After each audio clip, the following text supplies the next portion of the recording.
So one of the things that we do with our extra eggs is we water glass them, which means that we take pickling lime and we've got them in this big bucket. When we have a plethora of eggs, we water glass them and they last for a long time. But it's getting to the end of the season. It's time for me to start using these up.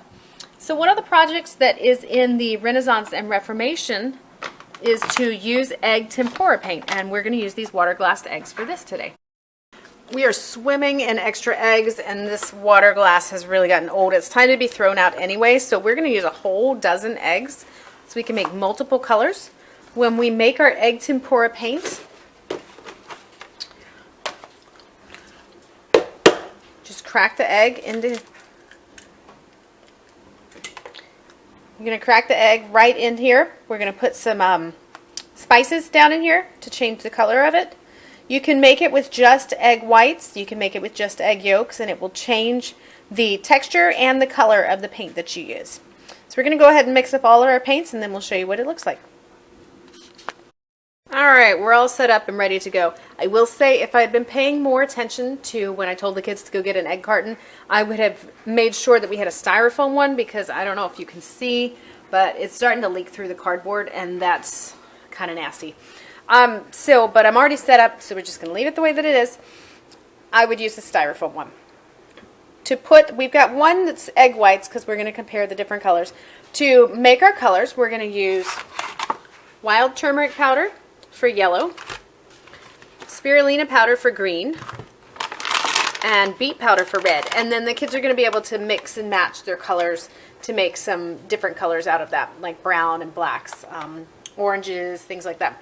So let's mix these up, and then we will show you what they make. So if you want to use berries and things like that, you can use a mortar and pestle.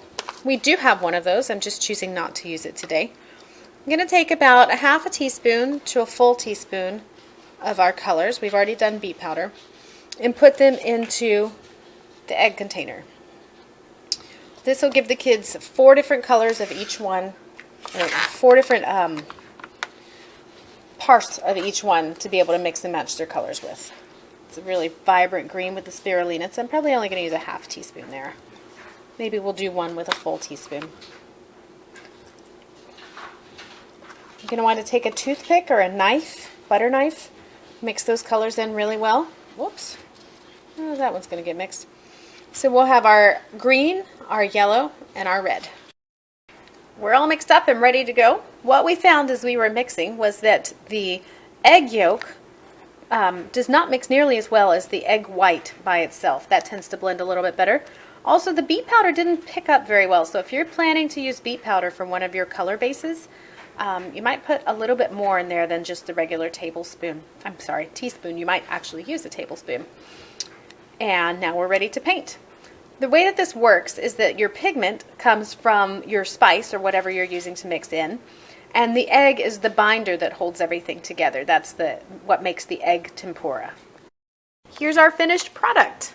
One of my kids is really into classic rock right now, so he has made Oz, the green land of Oz with the yellow brick road, and I think that's supposed to be Dorothy's red slipper, maybe some birds, and it says yellow brick road. And you can see this was all made with those same 3 colors. By picking up the green that had a lot more spirulina in it, it was heavier on the spice, he was able to make that darker green. And the red just didn't really mix up like we had said before. I hope that you have fun making your egg tempura. Show us what you made.